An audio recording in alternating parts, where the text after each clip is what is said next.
całą drugą linię trasy do Krawędzi Starowicza.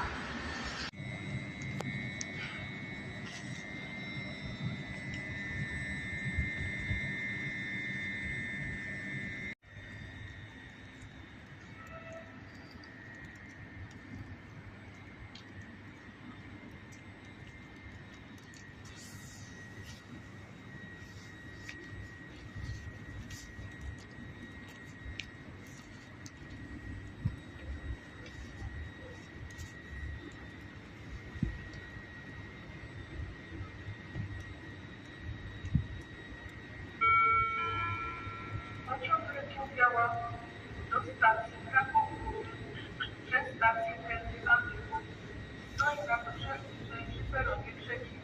Planowy odjazd pociągu o godzinie 11:31.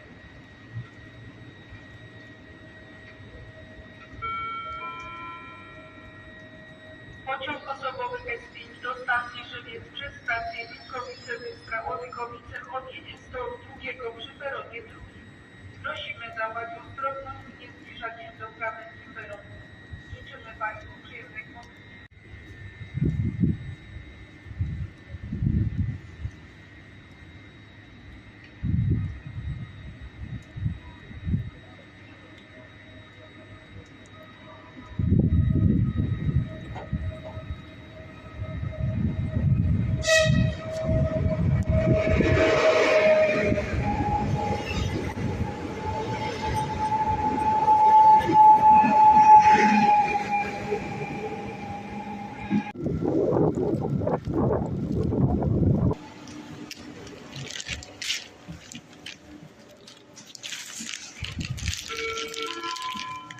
Pociąg ekspres Kutelniczy Premium do stacji Gdynia Główna, Warszawa Wschodnia, Iława Górna.